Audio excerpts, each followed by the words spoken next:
Shalom saudara-saudara yang dikasihi dalam Tuhan Yesus Kristus. Kembali kita bertemu untuk program Faith Room, di mana kita akan membahas berbagai hal mengenai iman Kristen. Dan kali ini di dalam program untuk minggu ini saya mengajak kita untuk melihat dan membahas satu hal yang sebenarnya cukup penting, tetapi juga tidak menjadi pengetahuan umum bagi orang-orang Kristen secara umum, yaitu bagaimana kita hingga saat ini bisa mendapatkan Alkitab kita. Dan sebelum kita membahas lebih jauh mengenai bagian ini, ada beberapa hal pengantar yang ingin saya ajak untuk kita pertimbangkan bersama. Bahwa yang pertama, salah satu berkat terbesar dalam kehidupan orang percaya, kehidupan orang Kristen adalah Alkitab. Dan sebagai orang Kristen kita percaya bahwa Alkitab itu firman Allah.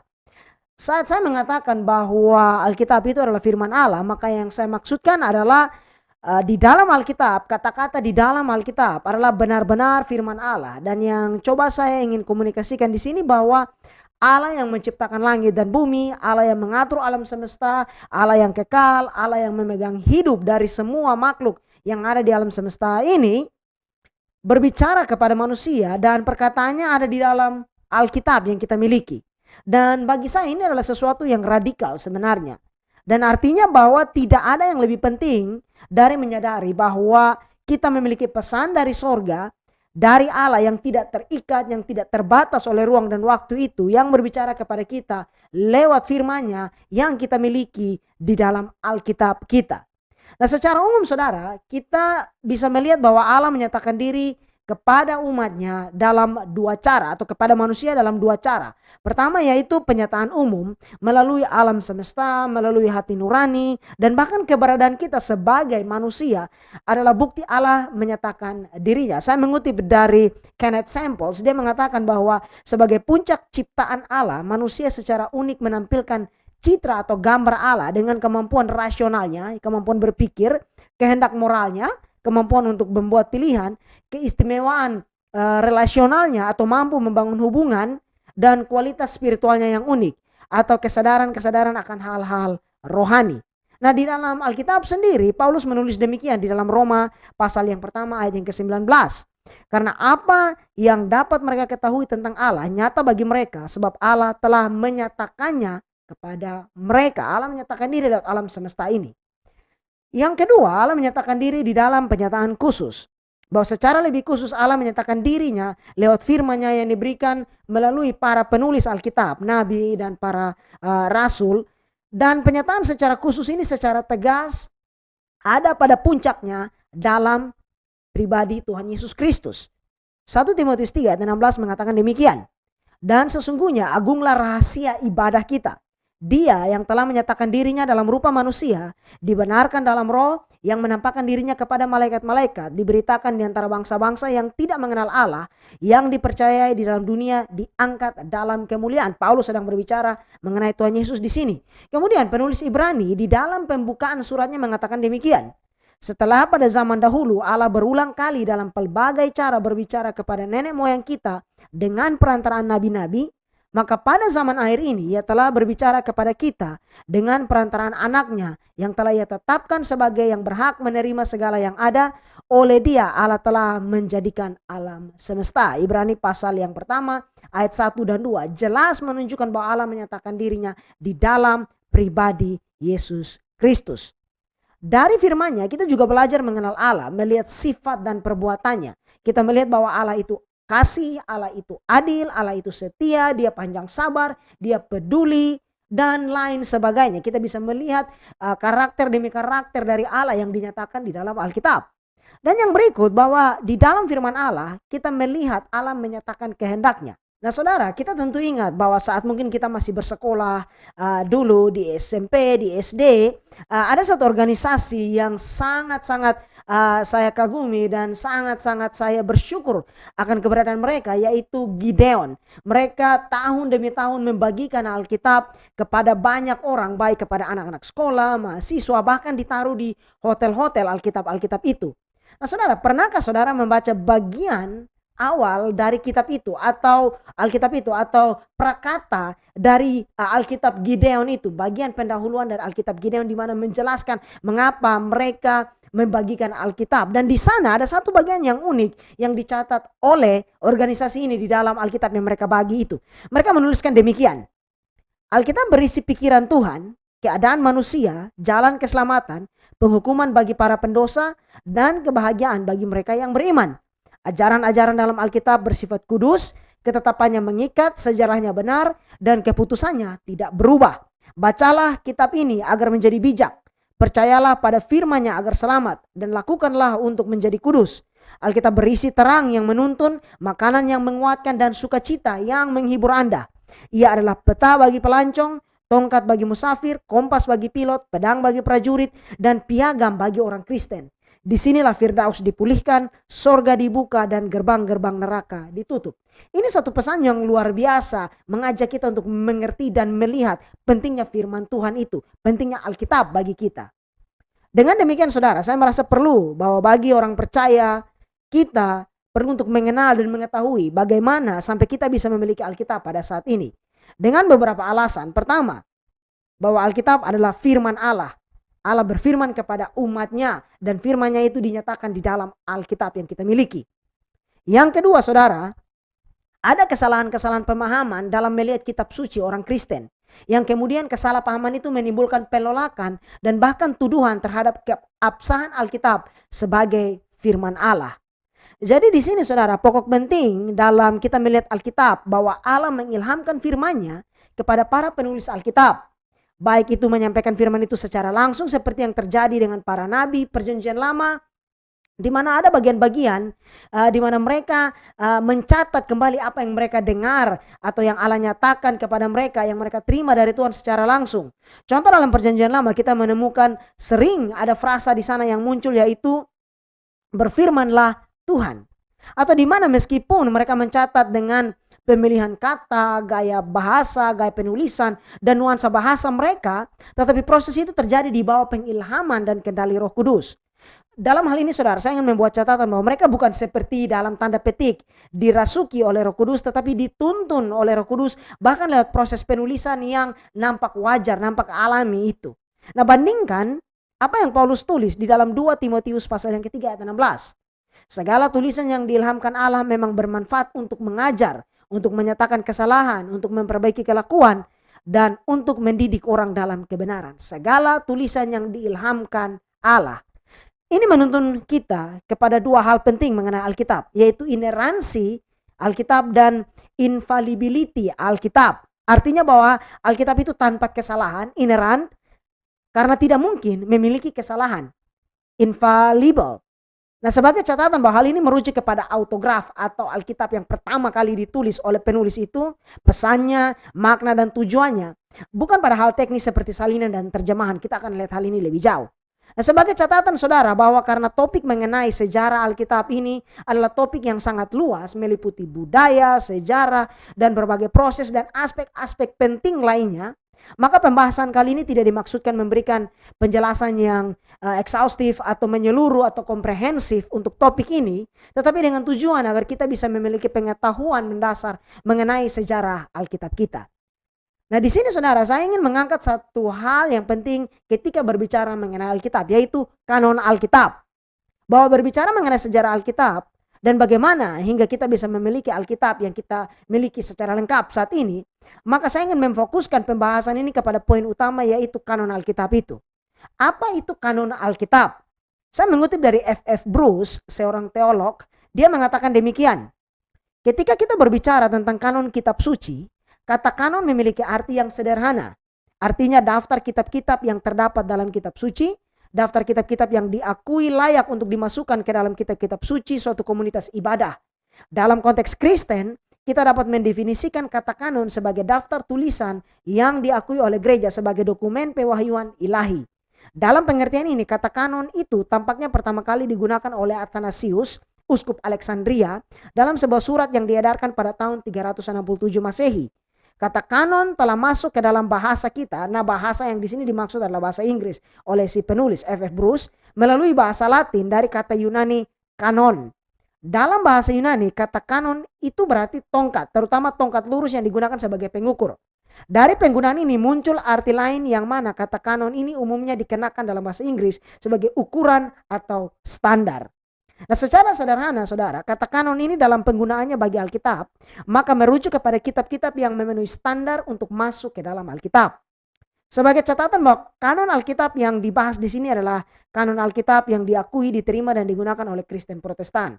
39 kitab Perjanjian Lama dan 27 kitab Perjanjian Baru, sehingga totalnya 66 kitab. Pertama saudara, kita akan melihat mengenai kanon Perjanjian Lama. Profesor Wayne Grudem mengatakan bahwa dari mana gagasan kanon dimulai? Gagasan bahwa bangsa Israel harus memelihara kumpulan kata-kata tertulis dari Allah. Kitab suci sendiri menjadi saksi perkembangan sejarah kanon. Kumpulan paling awal dari firman Tuhan yang tertulis adalah 10 perintah. 10 perintah dengan demikian membentuk awal dari kanon Alkitab. Allah sendiri menulis 2 loh batu kata-kata yang dia perintahkan kepada umatnya. Nah, Profesor Grudem melanjutkan berikut bahwa kumpulan kata-kata yang mutlak otoritatif dari Allah ini bertumbuh dalam ukurannya sepanjang waktu sejarah Israel. Bahwa dalam perkembangan sejarah bangsa Israel, Roh Kudus mengilhamkan dan Allah berbicara kepada nabi-nabinya untuk menulis pesannya kepada bangsa itu.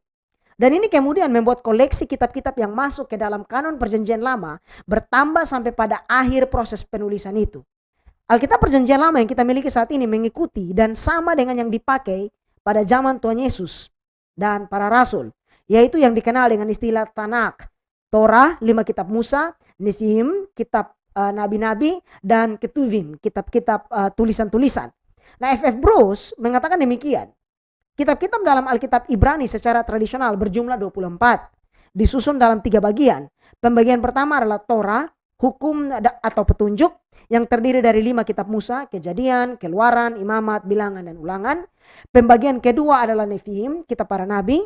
Selanjutnya dibagi lagi menjadi 4 nabi-nabi awal, Yosua, Hakim, Samuel, dan Raja-Raja. Dan 4 nabi akhir, Yesaya, Yeremia, Yeskiel, dan kitab 12 nabi. Bagian ketiga disebut Ketuvim atau tulisan, terdiri dari 11 kitab. Pertama Mazmur, Amsal, dan Ayub. Kemudian kelompok 5 kitab yang disebut Megilot atau gulungan, Kidung Agung, Rut, Ratapan, Pengkhotbah, dan Ester. Akhirnya Daniel, Esra, Nehemia dihitung sebagai satu kitab.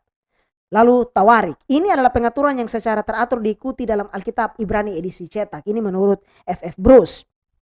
Perhatikan saudara bahwa para penulis kitab ini adalah orang-orang yang tidak diragukan lagi keabsahannya, kredibilitasnya sebagai nabi-nabi Tuhan. Dan juga kebenaran nubuatannya itu tepat dan keakuratan sejarahnya tidak diragukan. Lalu mengapa orang-orang Kristen menerima dan memakai Alkitab Ibrani, Tanakh, ke dalam Perjanjian Lama kita? Saya mengemukakan beberapa alasan. Pertama, bahwa kekristenan berasal dari Yudaisme. Lalu yang kedua, bahwa nubuatan dalam Perjanjian Lama merujuk dan penggenapannya ada di dalam pribadi Tuhan Yesus Kristus. Lalu yang ketiga, Tuhan Yesus dan para rasul mengafirmasi Tanakh. Yesus sebagai orang Yahudi mengafirmasi Tanakh sebagai kitab suci. Yesus mengatakan demikian dalam Yohanes 5 ayat 39. Kamu menyelidiki kitab-kitab suci sebab kamu menyangka bahwa olehnya kamu mempunyai hidup yang kekal. Tetapi walaupun kitab-kitab suci itu memberi kesaksian tentang aku. Jadi Yesus merujuk tentang hal itu. Nah, Tuhan Yesus dan para rasul pun sering mengutip dari Perjanjian Lama ini. Ada begitu banyak. Dan saya tidak akan membacakan bagian ayat ini, tetapi saya membacakan referensinya. Yaitu Matius 4 ayat 4, ayat 6, ayat 10. Yaitu pencobaan di padang gurun. Kemudian Matius 21 ayat 13. Matius 26 ayat 31 dan 56. Markus 1 ayat 2. Markus 7 ayat 6, Lukas 7 ayat 27, 24 ayat 26, lalu Yohanes 6 ayat 45, kemudian Kisah Para Rasul pasal yang pertama ayat yang ke-20, pasal 13 ayat 33, Roma 1 ayat 17, Roma 3 ayat 10, pasal 9 ayat 35, 1 Korintus 1 ayat 19, pasal 14 ayat 21, Galatia pasal 3 ayat 10, 1 Petrus 1 ayat 16, dan masih banyak lagi. Indikasi ini menunjukkan bahwa pada zaman Tuhan Yesus dan para rasul, kanon Perjanjian Lama sudah fix. Sebagai informasi tambahan saudara, bahwa pada perkembangannya saat budaya Helenistik atau Yunani yang disebarluaskan oleh Alexander Agung menguasai dan mempengaruhi dunia kuno di Eropa dan Timur Tengah, maka ada penerjemahan Perjanjian Lama ke dalam bahasa Yunani yang dikenal dengan nama Septuaginta. Kembali saya mengutip dari F.F. Bruce, dia mengatakan bahwa dalam perjalanan waktu sebuah legenda melekat pada kitab-kitab Taurat versi Yunani ini yang menceritakan bagaimana pekerjaan 70 atau lebih tepatnya 72 tua-tua Israel yang dibawa ke Alexandria, Mesir untuk tujuan tersebut, yaitu penerjemahan itu. Karena legenda inilah istilah Septuaginta dari bahasa Latin Septuaginta, 70, dilampirkan pada versi tersebut. Seiring berjalannya waktu, istilah itu kemudian dilekatkan pada seluruh perjanjian lama dalam bahasa Yunani. Dan legenda asli dari 70 itu semakin diperindah. Ini mengenai kanon perjanjian lama. Lalu bagaimana dengan kanon perjanjian baru? Nah saudara, dibandingkan dengan perjanjian lama, kanon perjanjian baru mungkin lebih sering mendapat kritikan dan serangan terhadap keabsahannya sebagai firman Tuhan. Keabsahan kitab-kitabnya sebagai firman Tuhan. Perkembangan kitab-kitab perjanjian baru dimulai dari surat-surat yang ditulis oleh para rasul, yaitu Paulus, Petrus, Yakobus, Yohanes. Sebagai catatan bahwa penulisan kitab-kitab perjanjian baru itu sangat dekat dengan kejadian dan kehidupan Yesus dan para saksi mata pada saat Tuhan Yesus hidup dan melayani. Sehingga keabsahan dan kebenaran sejarah dan pengajarannya itu sangat bisa dipertanggungjawabkan. Saya kembali mengutip dari Profesor Wayne Grudem. Dia mengatakan bahwa para rasul kemudian memiliki wewenang untuk menulis kata-kata yang merupakan kata-kata Tuhan sendiri, yang status dan otoritasnya setara dengan kata-kata kitab suci perjanjian lama. Mereka melakukan ini untuk mencatat, menafsirkan, dan menerapkan pada kehidupan orang percaya kebenaran agung tentang kehidupan, kematian, dan kebangkitan Kristus.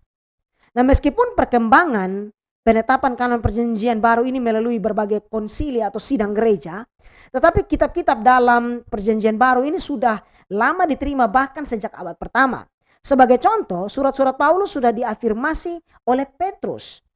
Di dalam 2 Petrus pasal 3 ayat 15 dan 16. Petrus mengatakan demikian. Anggaplah kesabaran Tuhan kita sebagai kesempatan bagimu untuk beroleh selamat.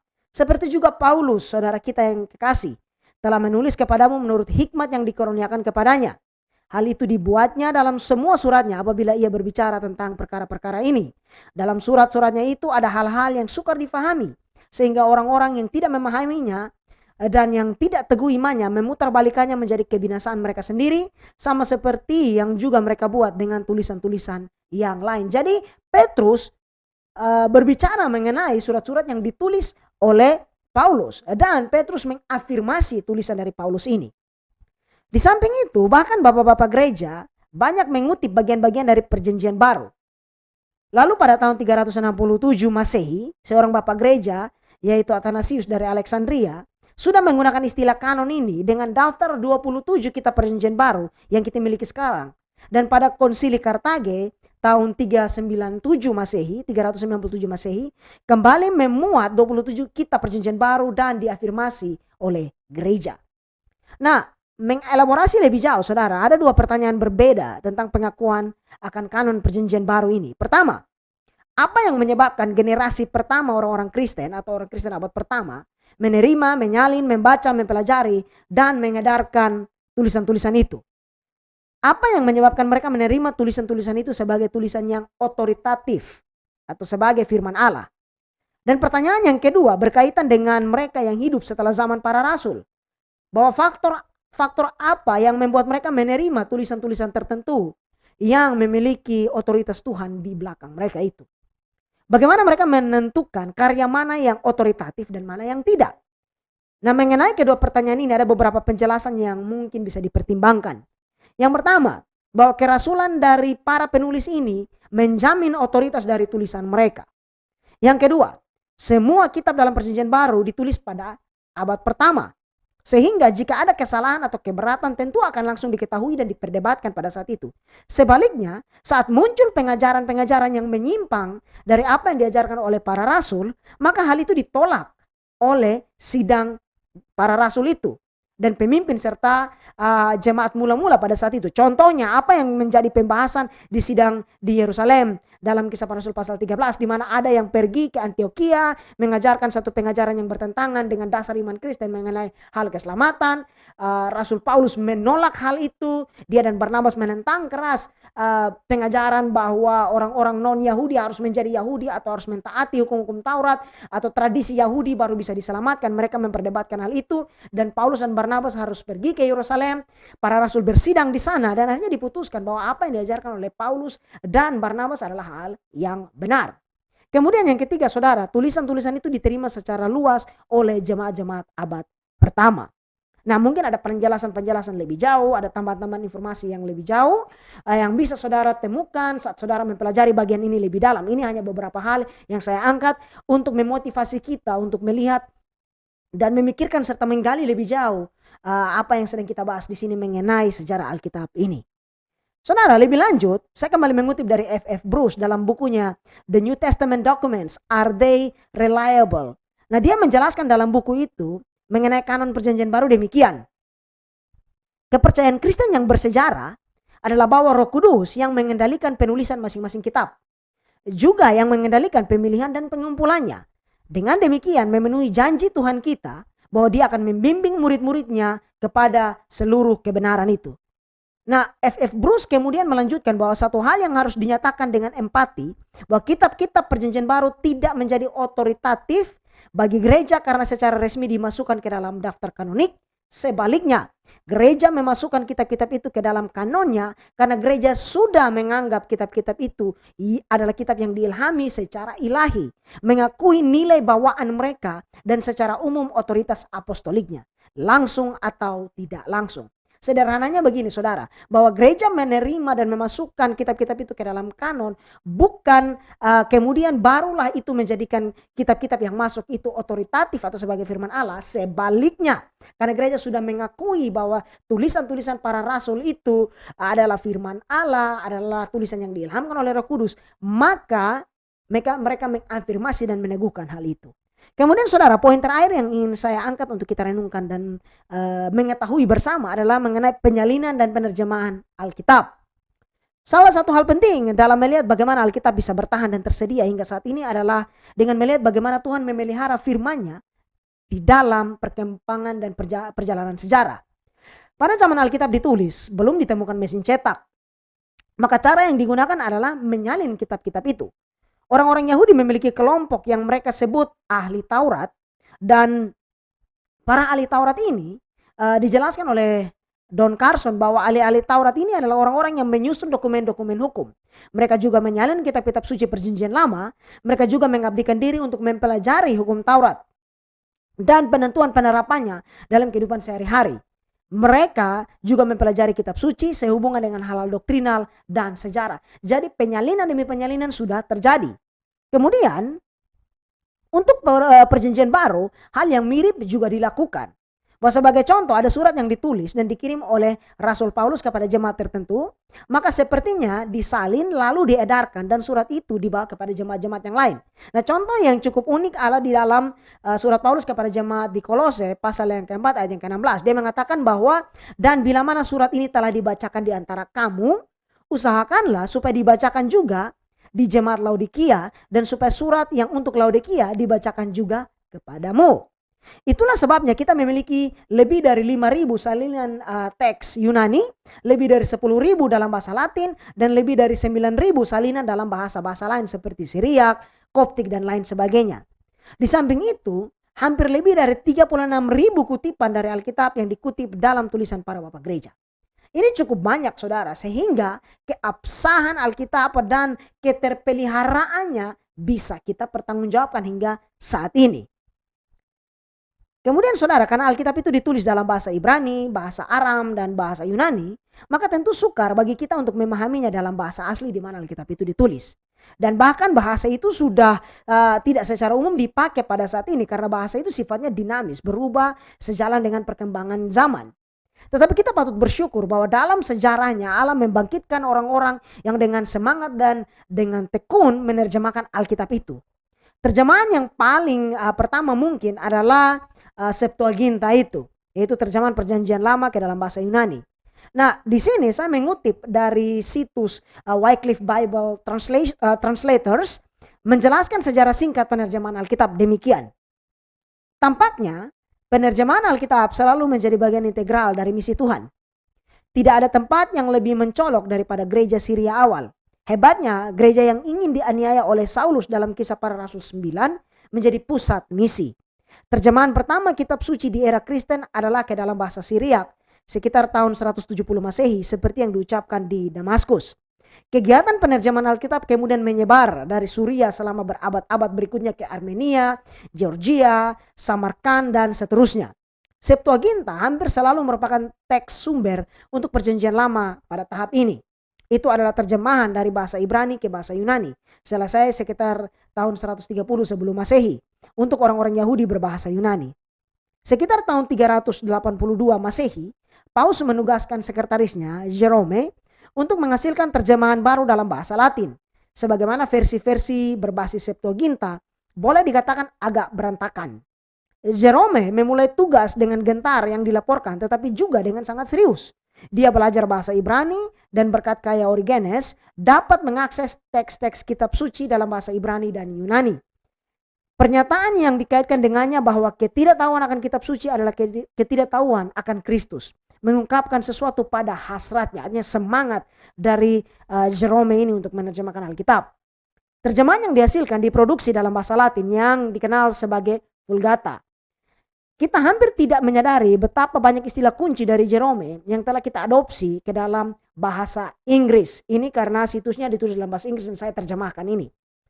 Kata-kata seperti kitab suci, keselamatan, pembenaran, dan regenerasi masuk ke dalam bahasa Inggris melalui bentuk Latinnya Vulgata. Lalu kemudian bagaimana dengan terjemahan di abad pertengahan? Nah, ini adalah masa dari Cyril dan Methodius, misionaris dan penerjemah Alkitab untuk Slavia. Ada juga aktivitas yang mengesankan dalam menerjemahkan bagian-bagian kitab suci ke dalam bahasa Arab di Seville, Baghdad, dan Damaskus. Kita juga tahu bahwa Bede menerjemahkan Injil Yohanes ke dalam bahasa Inggris kuno. Peter Waldo melakukan hal serupa di Prancis. John Wycliffe muncul di Inggris abad ke-14 sebagai lawan dengan profil tinggi dari hak istimewa dan kekuasaan gereja, di mana pada waktu itu menerjemahkan Alkitab itu dianggap sebuah kejahatan. Nah, menjelang akhir hayatnya ia mengungkapkan keyakinannya dengan menerjemahkan kitab suci dari Vulgata ke dalam bahasa Inggris pertengahan untuk orang-orang biasa. Setelah kematiannya, Wycliffe dikucilkan, tubuhnya digali dan dibakar. Namun tidak seperti orang-orang sebelumnya, Wycliffe memiliki pengaruh yang menyebar ke seluruh Eropa. John Hus dan yang lainnya di Praha, di Ceko, menghasilkan kitab suci dalam bahasa Hongaria dan Bohemia. Dua peristiwa di abad ke-15 mengubah arah penerjemahan Alkitab seperti yang lainnya, yaitu perkembangan mesin cetak Gutenberg sudah terkenal, tetapi jatuhnya Konstantinopel pada tahun 1453 sering diabaikan.